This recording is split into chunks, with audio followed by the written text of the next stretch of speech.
দুশ্চিন্তা করে।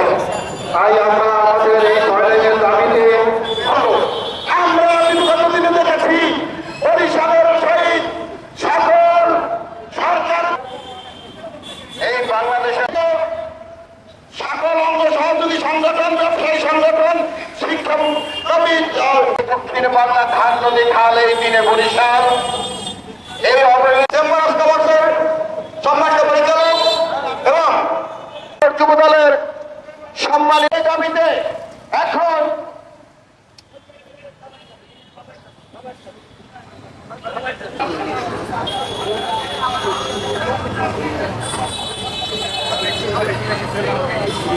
বরিশাল বিভাগকে দেয়নি। অতএব আমরা আজকে দাবি করছি ডক্টর ইউনূস সেই বরিশাল জেলা বিএনপির সদস্য একটি দাবি নিয়ে উপস্থিত হয়েছেন। সেই দাবি হল আজকে ফাইনালের রাস্তা আমরা বরিশালবাসী বিএনপির অঙ্গ সংগঠন বরিশাল মহানগর জন্য পাশে দাঁড়ানোর জন্য আমরা এই হাসপাতালকে বরিশালে নির্মাণ করা এই বাংলাদেশে চায়না সরকার 3টি হসপিটাল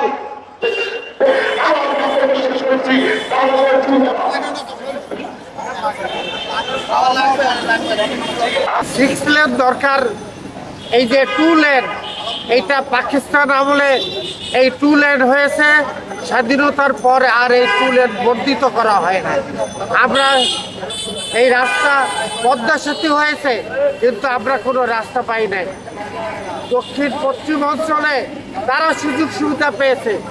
আমরা আন্দোলন করেছি এই বরিশাল চেম্বার অফ কমার্স এবং এই যে আপনারা যারা মিডিয়া জগতের আছেন তারা সহ আমরা দক্ষিণ অঞ্চলবাসী আমরা আন্দোলন করেছি পদ্মা সেতুর জন্য, কিন্তু আমরা পদ্মা সেতু পেয়েছি, কিন্তু আমরা 6 লেন পাই নাই।